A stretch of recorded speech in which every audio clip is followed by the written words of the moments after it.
It was an impressive August for the Premier League champions as Liverpool won 3 from 3 to get their campaign up and running. They might not quite have hit top gear yet, but they're getting the job done, and that is all that matters. 6 September games loom on the horizon, though, across 3 competitions. It's about to start getting busy.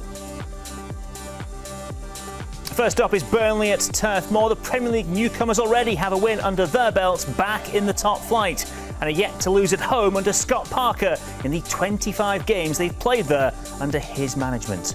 It all gets underway at 2, and that's when we will have live audio commentary of the full game here on LFC TV and All Red Video. If you're watching on social media and you'd like to subscribe, please visit the official website where you'll find all the information on how to do just that. Welcome along to Matchday Live. We're back from the international break and ready to go. Joining me in the studio are Ray Houghton and Phil Babb. While pitchside at Turf Moor, we have David Thompson standing by. But before we hear from him, Rob Jones can kick things off for us this afternoon by giving us the breaking Liverpool team news. Rob. Well, good afternoon from Lancashire as Liverpool put the only 100% record left in the Premier League on the line against newly promoted Burnley this afternoon. Pre-match, a lot of questions was what part will Alexander-Isak play today after his deadline day arrival from Newcastle? Well, the answer is none at all because he's not in the matchday squad this afternoon, and Arne Slot names an unchanged side from the one that beat Arsenal at Anfield just before the international break. So it'll be Alisson in goal, who's not conceded in his last 4 meetings with Burnley. Dominic Szoboszlai right back again, having won the game against Arsenal. Virgil van Dijk, Ibrahim Konate and Milos Kerkez. Alexis McAllister scored a winning goal here for Brighton in 2021. He'll be alongside Royan Gravenberch. In front of that, well, Mo Salah, one of the only clubs he's got a poor record against, just 1 career goal against Burnley. It'll be him, Florian Wirtz and Cody Gakpo in behind Ugo Ekitike, having made his international debut for France in the last few days. Subs: Mamardashvili, Gomez, Endo, Bradley, Chiesa, Andy Robertson, Jeremy Frimpong back amongst the substitutes, Trey Nyoni and 17-year-old Rio Ngamoa, fresh from scoring the winner in Liverpool's last away game against Newcastle. David Thompson is alongside me. Quite the luxury, I guess, that if you've got a £125 million striker, you can just ease him in a little bit because he's not quite fit. That is a luxury, isn't it? A little bit disappointing. I was really looking forward to seeing him, you know, whether it's going to be 15, 20 minutes.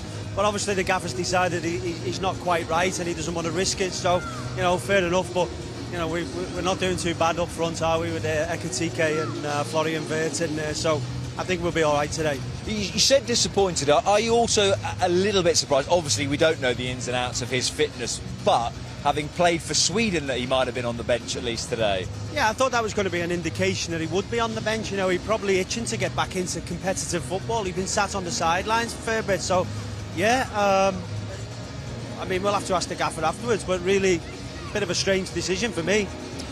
The good thing is, I guess, for the players that are starting, they will see it as a continued opportunity to nail down their place, because Ugo Ekitike will know that Alexander-Isak is in the building, but as he said, he's not started so badly himself. The couple of Premier League goals he's scored have been really well taken. Yeah, I think he'd be disappointed if he was left out the starting lineup, but you know, the gaffer's got that conundrum now. It's what happens when Isak is fully fit. You know, does he drop out to the left-hand side? Well, Cody Gakpo's going to have something to say about that. So it is a luxury, but you know, this is the way football's going at the minute. We need these individual superstars who can be creative against these low blocks, which we're probably going to see today. That was going to be my question, actually, as to how you expect Burnley will approach it. We'll talk about them a little bit later on, but it will be one of those days where Liverpool are going to have to try and pick the lock a little bit because they've been so good defensively here under Scott Parker. Yeah, they've been very good, particularly in the Championship last year. But I think it's you know, they're facing different opposition today. They're facing world-class quality all over the pitch and even on the bench as well. So I think Liverpool just got to be patient, try and get that early goal and then try and build from there. But yeah, I think it is going to be, whether Burnley go with a back 5 or a back 4, you know, it's yet to be seen. They've mixed it up a little bit, but you know, they are a bit vulnerable at the back, and just music just stopping there as I was just shouting. Everyone else in Turf Moor can hear you. Yeah, they have been a bit vulnerable at the back. You know, I think they've conceded 6 goals, and if they carry on with that rate, it's going to be a real long season for them. Let's talk about Liverpool defensively then, because first clean sheet of the season against Arsenal. You were at the game against Newcastle, where obviously an incredible finish with young Rio scoring the winner, but it should never have been at that point, should it? And Liverpool gave up too many chances against 10 men as well. Yeah, we did. I think one thing I've struggled to see this year is Liverpool's identity on the pitch. We knew what it was last year. It was controlled, it was slow, it was methodical, and but this year's yet to come through. Obviously they've ground out the results, they've got maximum points, so you can't fault that, but we're yet to see the identity. And I think the gaffer's still probably, you know, coming to terms or trying to understand how he can fit everybody into the team. But you know, like I've just said before, it looks like we're going a little bit more individual and a bit more creative, trying to take the pressure off Mo Salah, which was why we brought in Wirtz, why we brought in Ekitike, and obviously, you know, Cody Gakpo on the left. So yeah, it's going to be a fascinating few weeks to see how it pans out. But you know, the quicker they get to Liverpool's style of play and Liverpool's identity, you know, the better really. But it will take time. Therefore, is it helpful to have, it's now 2 games a week pretty much every week until Christmas, unless they go out the Carabao Cup early? So does that, as a player and as a group, help the style click a little bit quicker, that you're playing every 3 days? Yeah, it does. I mean, you can do loads of work on the training ground, but it's how it goes in games. So yeah, the game's coming thick and fast now. The lads will be really up for it. And you know, as I said before, I was disappointed. I'm disappointed that we're not going to see Isak today, but we've got plenty of opportunities coming up. They're coming thick and fast after this. Yeah, I'm sure Alexander Isak himself will be disappointed not to be playing 2-2 against Burnley the last time they were in the Premier League, but still plenty of firepower for Liverpool. We will talk about their opponents, Burnley, who are just out on the pitch having a little chat. We will focus on today's hosts very shortly. Thank you, Rob. Gentlemen, good to see you. Here we go again, back after the international break and looking to pick up where we left off. We'll leave talk of Isak for the moment. The boys have done it in some detail there. We'll maybe come back to him later in the programme. Let's speak about the fact it's the same team and the fact, Phil, that Dominic Szoboszlai stays at right back, having done so well there, but with options in that position available once again. Maybe thought he would move back to his more natural position. Maybe testament to him, he was so good, he stays there. I think so, and rightly deserved. I thought his performances there have been exceptional. He's not been beaten defensively, he's added offensively, and he's got the lung capacity in the engine to get up and down. So he's added a different dimension from that position. We know how good Connor Bradley is. Frimpong is back, we know what he offers, but he has nailed that position down in the short term, and fair play to him. We're assuming it is for the short term, but I guess the longer he plays there, the longer he plays well there, people will start to become more accustomed to him being there, and then it becomes more of a debate on what you do with him. It depends on how well he does in the upcoming fixtures that Liverpool have got. You know, if he's not defending well, the manager won't keep him in. It's as simple as that. He knows he has to get the best out of the group of players that he's got. The 11 who get the opportunities, the ones that played against Arsenal and done a very good job in that particular match. I like Dom. You've got to try and find a position to fit him in the team. Yeah. That's the problem the manager's got. And if you look at the midfield, you know, Wirtz is going to play, you know, because of the price range that you paid for him, and you've got to get him settled into the way that Liverpool play. And Gravenberch was a must from last season, and McAllister, for me, is the best all-round midfielder that we've got, because he can dictate a game, if you like, much more than the others. You know, he's the one that can get higher up the pitch. You can see a pass. He can slow it down when needed. You can bring others into the game, which is, you know, something a quality that maybe some of the others haven't got. But Dom, for me, and I said this about him when I seen him earlier on in the season, you know, the pre-season as well, his fitness levels is absolutely exceptional. You know what he offers you. And I seen him play for Hungary against Ireland, best player on the park. You know, his fitness level that game was absolutely extraordinary as well.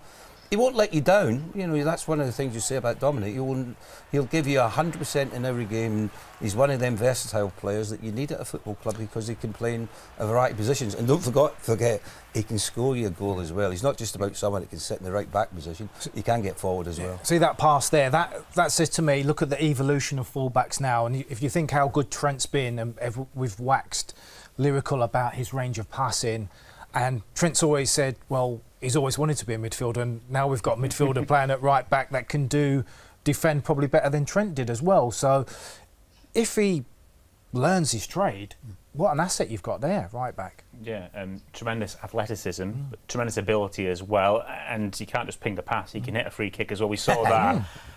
You're going to struggle to find a better free kick than this one through the course of the season. Well, he said it's not his best. He's scored better than this, and it's just testament to the ability that he's got. But I mean, look at the range that he's out. You don't expect I don't expect the keeper to be beaten from that far out. But if you look at the dip and the swerve he got on the ball, absolutely incredible. I mean, here's perfect angle to see it. You know, the keeper's at full stretch to try and keep it out, but got nowhere near it. Yeah, but I mean, that is pinpoint accurate, isn't it? You had that in your locker, Razor, didn't you? Back in the day? Yeah, occasionally. I think once in my 20-year career I was about to hit one like that. But I just think the way that I've seen him pre-season, the way that you've got to find a position for him because he's got energy. He can get around the pitch for you. And I love his attitude. I think he's got an extremely good attitude for being a professional footballer. He gives you everything, game in, game out. You know what you're going to get from him. I know before the game what I'm going to get from him. And I think managers love that in their players. They want to know instinctively what he's going to give you. When he's out there, I can depend on him. And if you've got 10 outfield players you can depend on, let me tell you, more often than not, you're going to get wins. We spoke about the challenge to get a place in that midfield. One of the names that was mentioned was Florian Wirtz. Yeah. He hasn't set the heather alight with his performances so far, and the likes of Ekitike have stolen the show a little bit. But I think if you drill down to what he's done, you see the endeavour and what he could bring. You look at his touch map and what he's done so far, the ground he covers, the areas of the pitch he gets into, Phil, there's a real work ethic and work rate there.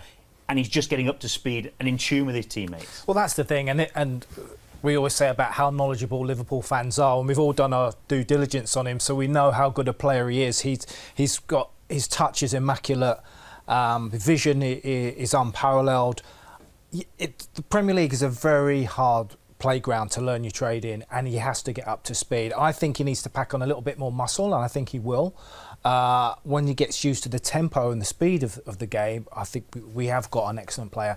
I also feel that the fact that Isak comes in now and changes the record fees that we've paid, that might take a little bit of pressure off him and he might relax a little bit more. But there's more to come. You know, we're 3 games into the season. You know, this guy's going to have a very good Liverpool career. And you look at it, more runs off the ball than any player in the Premier League up until this point. Most runs into the final third, most runs ahead of the ball. The effort is there, he's offering options, and his teammates have to adjust to what he brings as well, Ray. They need to know what he's going to be, and that does take time sometimes. I just think it's incredible the way football's gone now. There's no breathing space in the game now. There's no, easing your way into your side. You've got to hit the ground running from game one. And because you come in for over 100 million, you've got to be at 8, 9 out of 10 every game. And if you're not, people are going to question you. And I think it's the wrong way to go about it. He's still someone who's evolving as a player. He's still learning how to play in the Premier League. Still learning how to play the Liverpool way. But what he's got exceptional ability. He's got great awareness and vision. I just think he's got to do it a little bit quicker. I think maybe in the Bundesliga he got away with getting on the ball a little bit more and not being under pressure. But in the games that I've watched him so far, and I've seen it in the game against Crystal Palace when we played in the Community Shield, he just got caught in possession a little bit too often because he wasn't used to people being on top of him that quickly. And I think once he learns that, and that'll only take a couple of games for me to make that right, you're going to see a top quality player. He's got everything you want: vision, awareness, can create goals, can score goals. He's the real package. But come on, give him some time to settle into the club. You know what I mean? But also to extend Phil's point, about the price tag, not just that. The onus isn't on him to hit the ground running because other players can shoulder some of the burden. He's not like he's the only player that's been brought in. We're at a point of crisis. We've got that luxury of so many good attacking players. He doesn't need to be at his absolute best right away, and that's not always the case. But the problem you've got with that is because of the price tag that you come with, people are always looking for you to be the outstanding player on the pitch, game in, game out. And if you're not, they're going to question you why. What's wrong with you? What's going wrong? And that is a burden on the player. He's got to have to accept that and learn how to deal with it, on a game-to-game basis. So the best thing for him to do is just sharpen up a little bit, move it around a little bit quicker, and I tell you, within that, he'll be back at his very, very best. To be fair to him, he scored an absolute worldie free kick for Germany in the national break, so he's not too far off it. OK, with today's visit, the Reds are looking to extend their current club record run of 6 league wins in succession at Turf Moor. What does Arne Slot expect for his first time taking on Burnley? Defensively solid, but I don't give them enough credits if I only talk about that, because first goal they scored against Sunderland was a great team goal. Good team, but yeah, like all the others, we know. My experience from last season is when the teams that were relegated now, so I replaced them for the ones that promoted. We had problems at Ipswich, we had problems at Leicester, and we had problems at Southampton, and problems with we only won it in the end phase of the game, so yeah, there's we know that every game is difficult, and I only have to look back at last season to understand that. You've scored more goals than any other team in the league this season without creating a massive amount of high value chances. If you look at the expected goals average, I think it's just over 1 a game. Against a team like Burnley, who appear to be really happy to concede possession, how do you make sure that your time on the ball is as efficient as it can be? Yeah. To implement as best as possible the way we want to play, but in the end, the final third is mainly for we do certain patterns, that's also clear, but it's also a form of the day of our wingers mainly, because you end up, because of their playing style, mostly on the side. So the better they are, the bigger threat they are, the more chances we will generate, and then it's 9 out of 10 times also about the score. Because if you can score an early goal, that normally helps you in a game like that, and if you don't, or even worse, you concede a goal in the beginning, that gives even more energy to the other team. So there are so many factors going into a game like that. But as always, we are hoping that our attackers can make the difference, and that's what they have to do every single game, attackingly, but not only attackingly, because if we lose the ball and we're really good in our counter pressing, that can generate chances as well. So yeah, that is for me the biggest lesson of our game against Arsenal there, where in the first half we weren't front-footed enough in terms of our pressing, and in the second half we were. I think Arsenal were front-footed in the first half in terms of their pressing. We were at the second half, and as a result of that, I think we deserved to score the goal in the second half, because we already scored one which was fractionally offside, and we were getting closer and closer, and in the end I think we even deserved to score that goal based on the second half, not based on the first half. Arnold, when you look at what Isak brings to the club, aligned with Mo and Ekitike and Wirtz and Gakpo, do you feel now you've got a core and variety in your squad to change games should you need to? Yes, I do feel, but if the question is that the first time since you're a Liverpool manager, then the answer is no, because last season I could change games around with Diogo, with Darwin, with Lucio, with those three players that are not one for the reasons we all know, the other two that were sold. So yeah, that is what a club like Liverpool, what Jurgen probably could do in the past as well. This is normal at our club, that we have multiple options and that we can change the game if necessary. And the thing that pleases me most is, of course, is us getting Alex, the deal from Alex over the line. Richard, ownership, everyone involved worked so hard to get that deal done, and it's very good for the club, for our fans, for the players, for me, that all the work they've put in resulted in Alex signing for us. So now we have to build him up gradually, with us playing so many games, hardly any training time. So that's going to be a challenge, but we've signed him not only for the upcoming 2 weeks, we've signed him for I think for 6 years. So yeah, this is what we have to keep in mind, and what the fans have to keep in mind if they see that I take him off at a certain moment, or I only bring him in for a small amount of minutes. That's all for the long-term fitness of the player.